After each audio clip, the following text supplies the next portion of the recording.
The Edmonton Oilers have a chance to advance tonight as they take on the LA Kings. 8 o'clock Mountain Time start out here. And I have been critical of how Edmonton has played in this series. I cannot be critical of how they played in Game 5. They were so far ahead of where the Kings were. And the big thing, like this was a, relatively speaking, quiet game for McDavid and Draisaitl. It was the role guy stepping up. It's Kane getting the goal. It's Brown getting a good opportunity. It's Frederick getting a good look. It's Ryan Nugent-Hopkins and Hyman kind of creating a little bit. And I will say, I do like the kind of pivot that Edmonton has made. Because a lot of the time, when they go with the hero line, when they go with Draisaitl and McDavid, it's Hyman with them.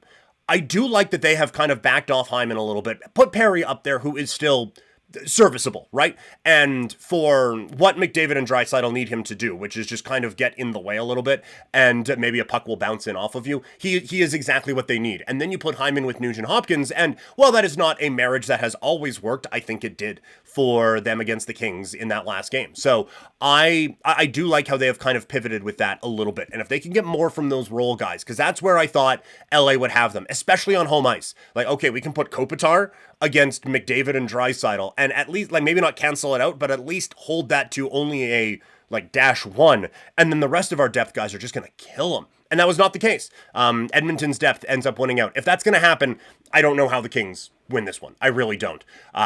They need to get off to a better start. And, again, they were the better team in the first 4 games, in the parts of those games where they were trying. They just took their foot off the gas. And in this game, in Game 5, it just didn't seem like they were ready. And I made the joke on the video game stream that it kind of felt like they were the team that just kind of saw, okay, well, look, we got off to a great start in these last games, and it didn't really help us. So let's just pace it a little bit. And then it's like a boxer who says, I'm just going to pace it. And then they end up taking rounds off and just getting bludgeoned a little bit. They're down 16-4 in the shots before they get a power play opportunity. And Kuzmenko is able to get the deflection out in front. But after that, like, they had some chances, especially late.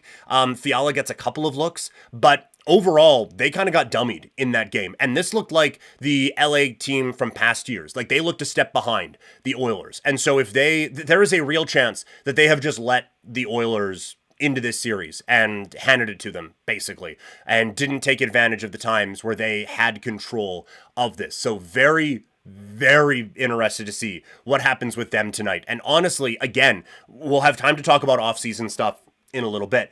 But if this doesn't go well tonight, again, what do you do if you're Los Angeles? Because this team was a juggernaut in the back part of the season. We talked about all the different stats, outscoring everyone to high holy hell, and basically winning every game there was.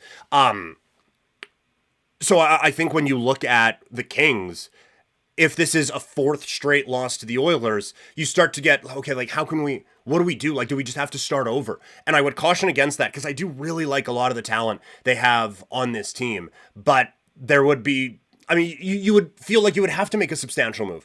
And I don't know what that is. And it's what we've talked about I guess a couple of weeks ago now. When teams get into desperation mode, bad moves start to happen. And so, well, we need a big move, so let's do this. Okay, was that a good move? Don't know, but it's a big one, and it's what we needed. So let's roll with that. So I think that this is a very important next 12 hours for the Los Angeles Kings and how they handle everything. Very interested to see how they respond going up against the Oilers coming up later on tonight.